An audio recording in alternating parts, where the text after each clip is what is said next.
So give a warm round of applause to Senator Scott Grow.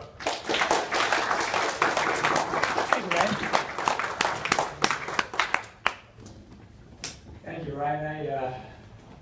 I commend his remarks about you being here tonight on a beautiful evening, and thank you for coming. I know you didn't come because of me, because I just found out this morning that I was coming to speak to you, so we're glad we're all here.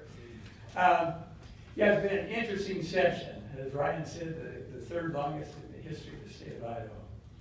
And I recognize Senator Bayer here. I saw Representative Daly. Is he back there still? Yes, in the back. Are there other legislators here? Oh, yes.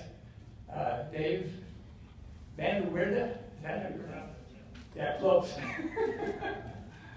And anybody else? It's, I'll tell you, the thing that has been remarkable for me, being there in the legislature, is the quality of folks that are serving there. You know, the legislature gets a bad rap. You probably heard on the radio, what are those guys doing out there? They can't ever decide anything. Why did they repeal the grocery tax or this or that and the other? I've been very impressed. We've got, in our Senate, we have a couple of new nuclear scientists and engineers. I mean, some very, very bright people. And it's a privilege and honor to serve there. It's an honor to serve District 14. How many of you are here from District 14? Raise your hand, please. Good, good, good. Appreciate seeing that. Thank you for being here tonight. That's wonderful. Yeah, what happens when you're appointed? Let me tell you a little kind of the inside story on how you're appointed to committees. You might find that interesting. I certainly did. In the Senate, which is a little different from the House, the way that it works, I'll just tell you the Senate side of things. Everything's by seniority. So as Ryan mentioned, the fact that I was appointed gave me a leg up over 6 new senators. Now Senator Bayer is also new, so we've got another there. So here's the way it works. The leadership of the Senate gets together, and they have all the different committees, and they list them out on a piece of paper outside the door. And we have the opportunity to recommend, we can be on 3 committees, and we can recommend the 2 committees we'd like to be on. And so I had talked with Brent Hill, the Senator Pro Tem beforehand, and expressed my interest. As a CPA, I was hoping to get on the tax committee. I thought, at least there's something I know something about.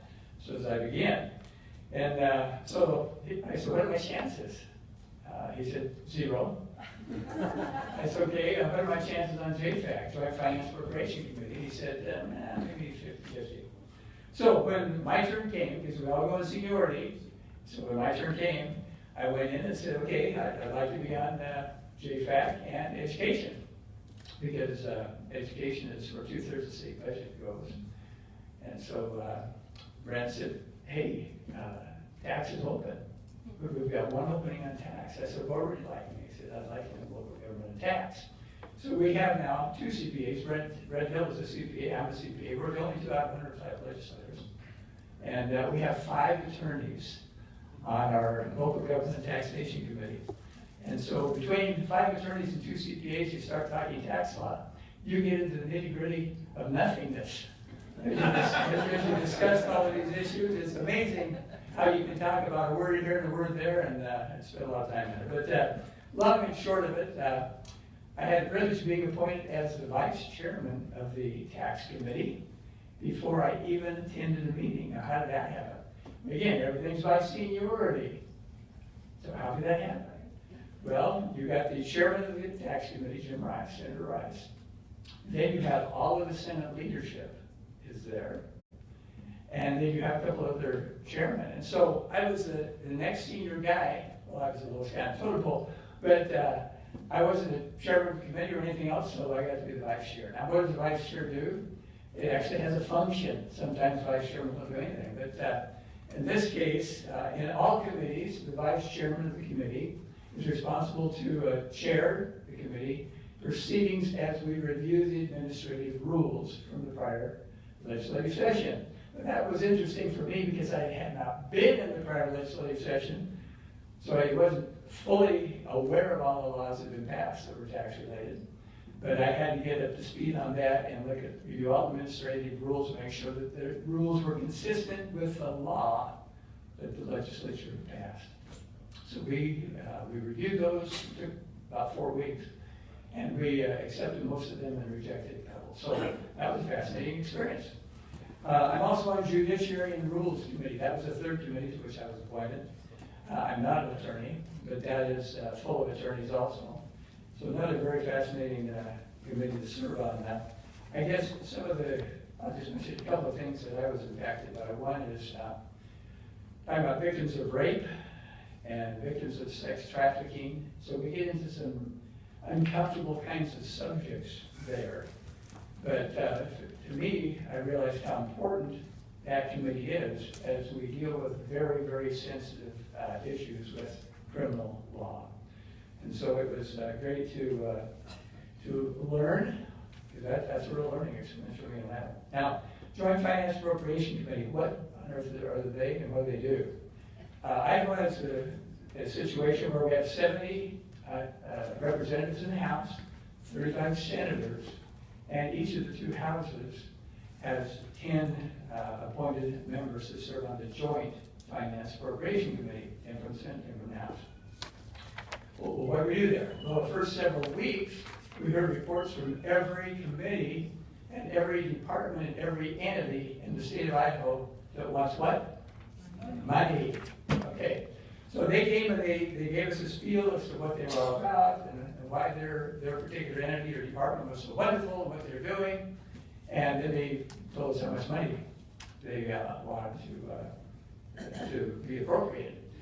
So after about 5 weeks of that, I asked the chief budget director, I said, because we hadn't approved anything. All we did was listen to what they want and review these budgets. How much? $4 billion worth. Okay, that's a lot of money. So I asked the budget director, I said, are we supposed to remember everything that we heard in all those sessions weeks ago? He said, yes. Fortunately, they give us more write-ups. So then they all come through again and request the money. So first they talk about what they want, then they come back and make a formal request. And so we had the opportunity to review actually more than $4 billion worth, because $4 billion is just our state tax portion of it. The health and welfare is another couple of billion for Medicaid, et cetera. And those are federal dollars, and a lot of federal dollars in education and other things. So when you add it all up, that's another $2 or $3 billion over what we in the state, from our own taxes, have to pay. So that was an interesting opportunity. What did we do? Again, my interest was in education. Didn't get to serve on the education committee, but I got to serve on an education subcommittee for the Joint Finance Appropriation Committee. So we got into the depth of all of the education budget, what they wanted, et cetera. And that's a lot of money.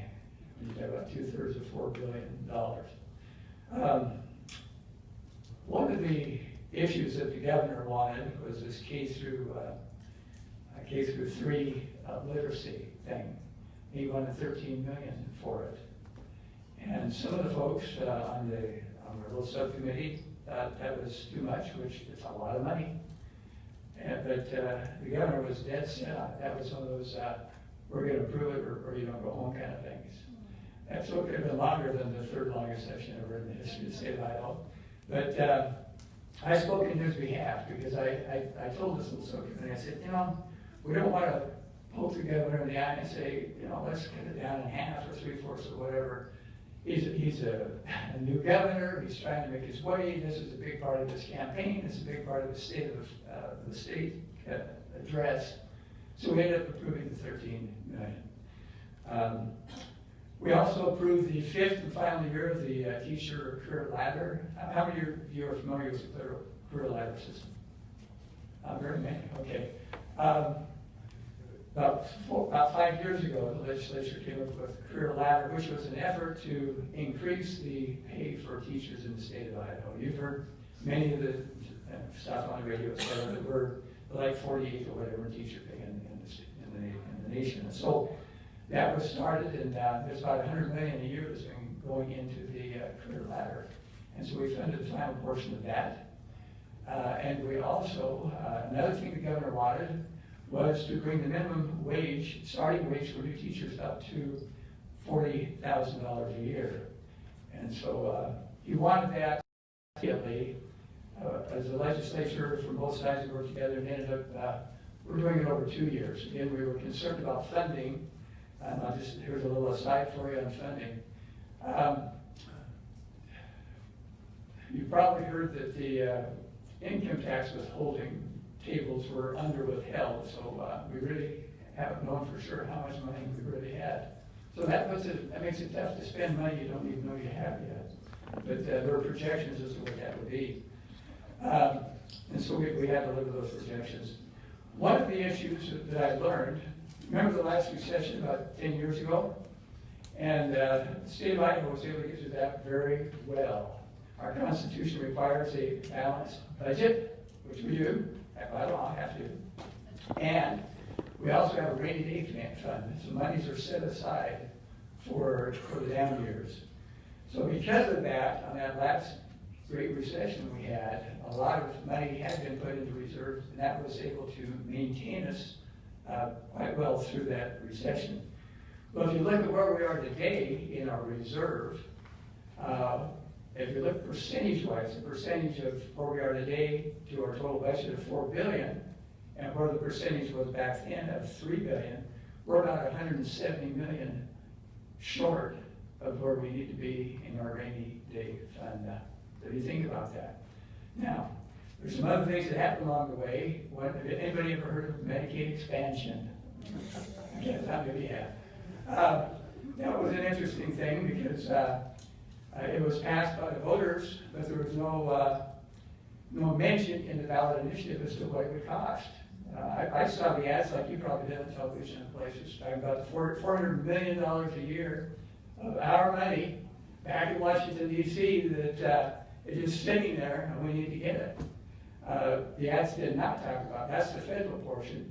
It's not really our money, it's we're a federal deficit anyway, $1 trillion a year, but they did not talk in the initiative about what's it going to cost the Idaho taxpayers, okay? Because we've got to pay 10% of that deal. So if $400 million is the Fed portion, and ours is around $40 million. So we've had to figure out, well, we're going to come up with $40 million in a year when our revenues are really low, about $75 million under what was projected and hoped for. How do we find another $40 million? Well, fortunately, we only had to fund half this year, just 6 months worth. So we did that with $10 million from the general fund and $10 million from what's called the Millennium Fund, which is a dedicated fund. But I'm concerned about that because now this next time we meet in the legislature, we got to go up with $40 million. And I hate to have us use other dedicated set-aside funds and not use the general fund on an ongoing. We've got to pay at least this $40 million a year now forever because it's the law of the state of Idaho. So there's a phrase, you probably heard it, that I heard that there's no end to the good that do-gooders can do with other people's money. Have you ever heard that phrase? Okay, so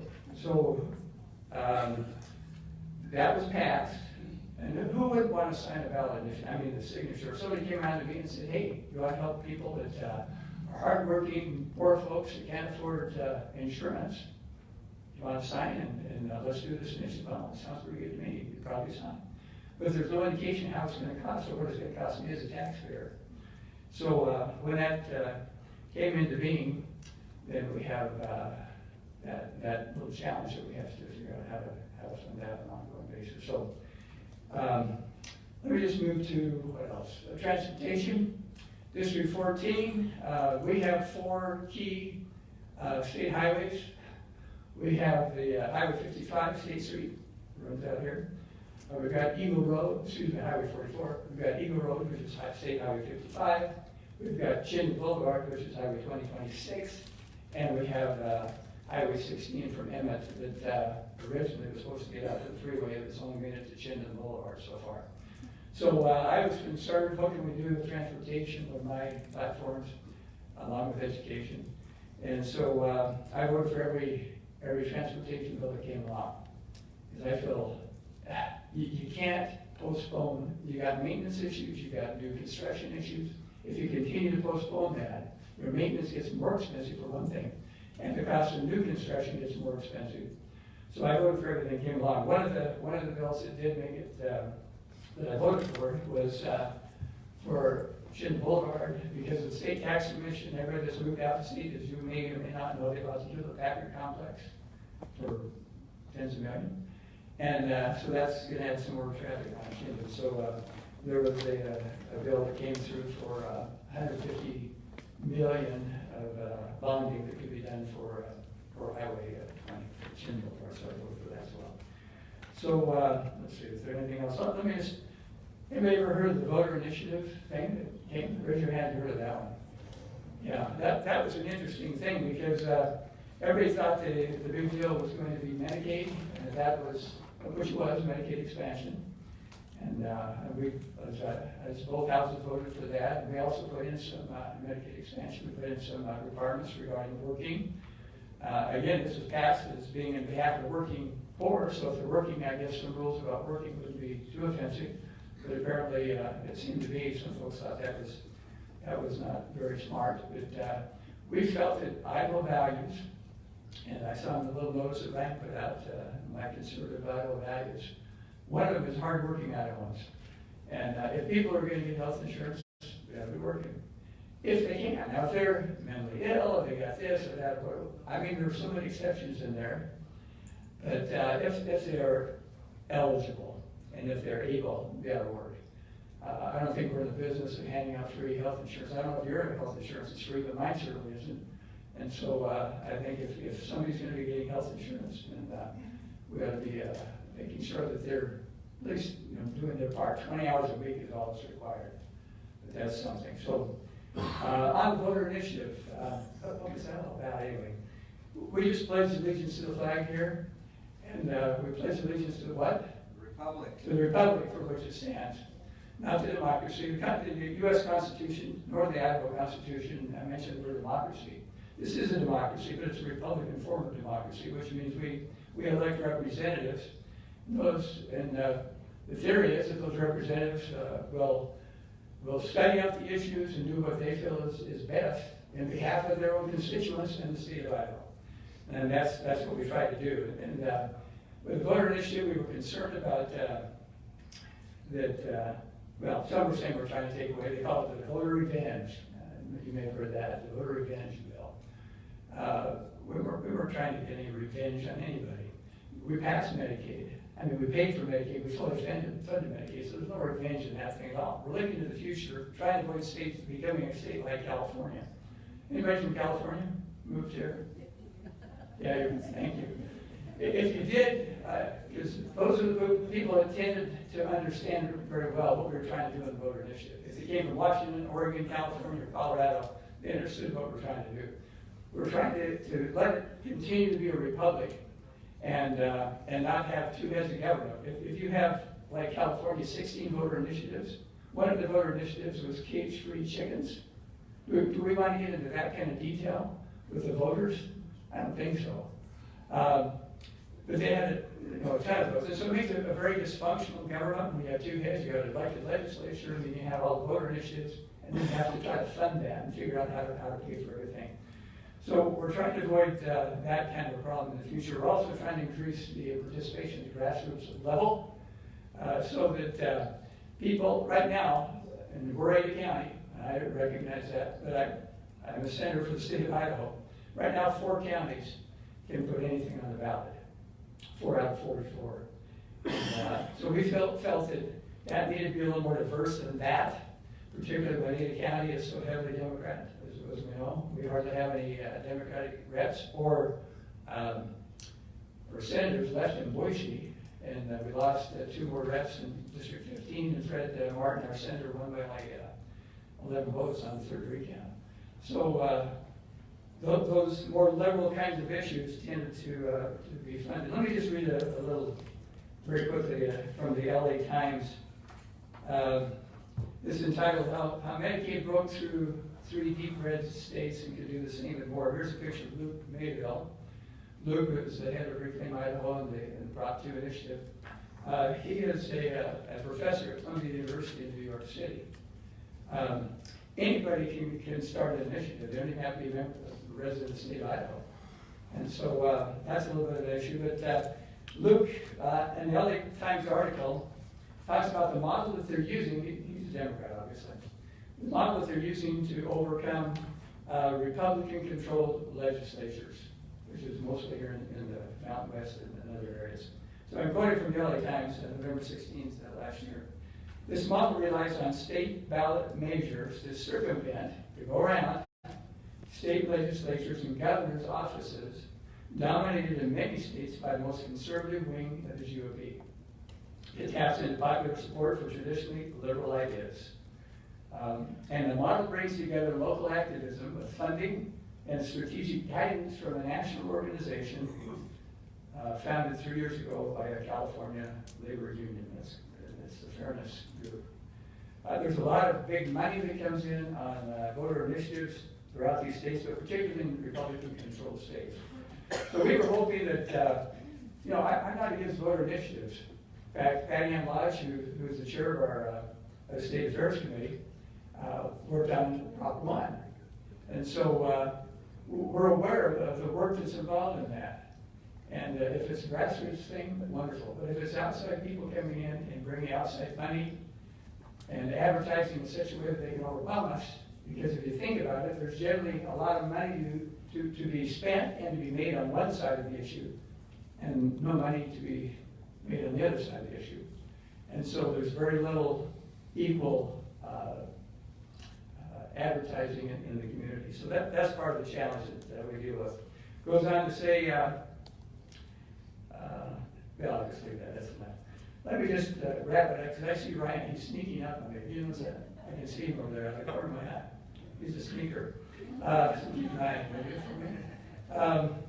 So that was one of the issues of trying to increase voter participation throughout the state of Idaho.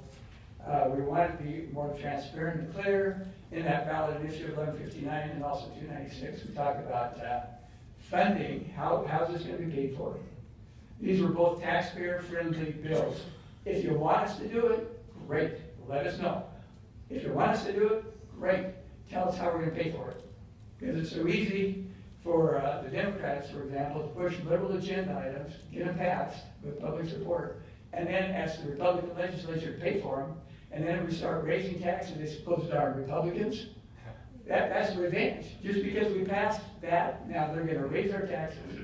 So we were hoping that we could get the transparency so people would know what it's going to cost them if they're going to be involved in that process. So let me just conclude by saying this. We passed it in the House, in the Senate and the House.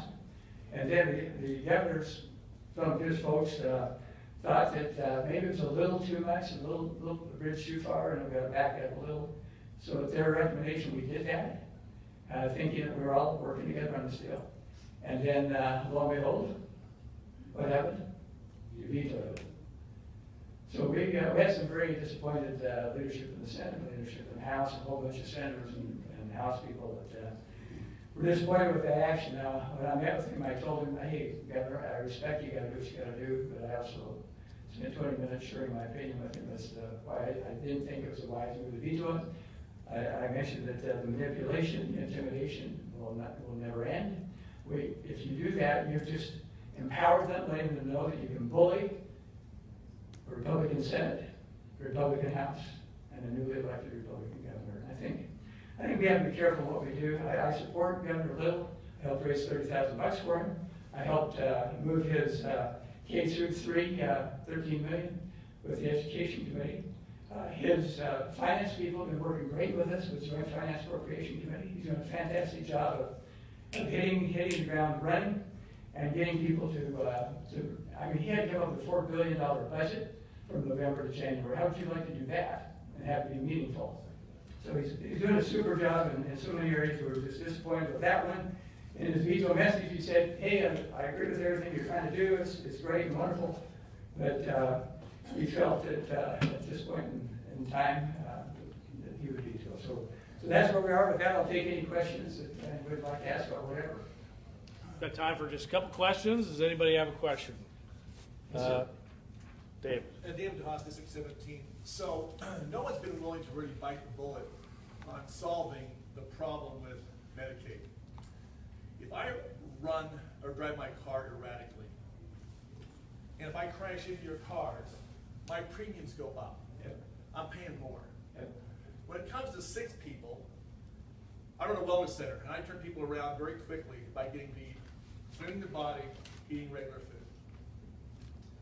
But no one's willing to go out there and go into the processed food aisles in this state and put taxes on those foods to raise that part of the population that are eating that and causing themselves to be sick, and basically extracting money out of the healthy crowd. Will you be the first one to do that, sir? Probably not. But thank you for the question. I'll tell you, if you want to get beat up, run a bill like the initiative bill. That was the most intense 3 or 4 weeks of my life. Just an example, one Saturday morning I received 653 new emails telling me what a jerk I was. So I made my initial splash into the water. Well, then you're seasoned. I'm saying I'm ready to get beat up some more, I'll tell you, I'm ready. But not right now. Thank you for the question. Yes, sir, Matt.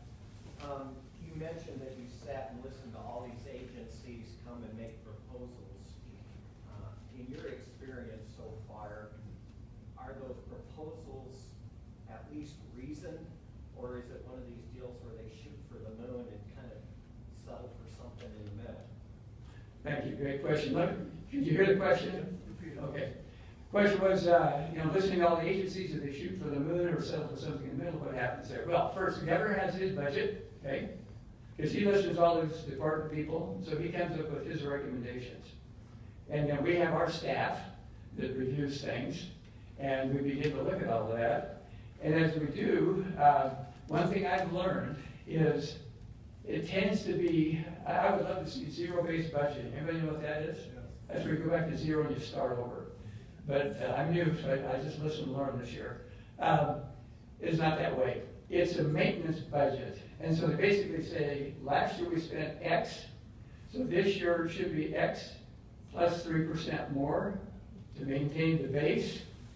And so that's where those budgets come in. And then they say, and we'd like this new thing and that new thing and this new thing. So primarily we're dealing with the new stuff that they're asking for and trying to keep a handle on that. We didn't always agree with the governor.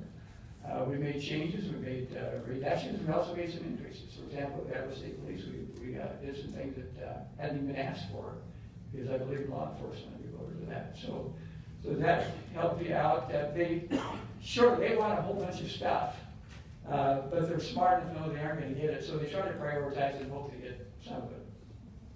Yes, sir. Lee Joe Lay, 1614. So I heard about the things you passed and where you granted funding. I'd like to hear about what you cut and who you told no. We cut some, State Board of Education, for example, was one. Their budget was cut about 2.1%, I think. That doesn't sound like a lot of money, but when you're talking about $15 million, it helps. So yeah, we did cut that. There were others that we cut. That particular bill, and the House folks that are here know that can bounce back and forth. It was the last bill we passed. And I actually presented it on the Senate floor when it finally came over to us. But yeah, there were budgets we decreased as well as increased. We tried to be judicious in every budget we looked at. So it was not a slam dunk, yeah, let's just do a rubber stamp. We did not do that. You got 20 people that are intelligent, that have spent time invested into detail, and we come forth and discuss it. All right, we're going to call it there. Why don't we give the senator a big round of applause?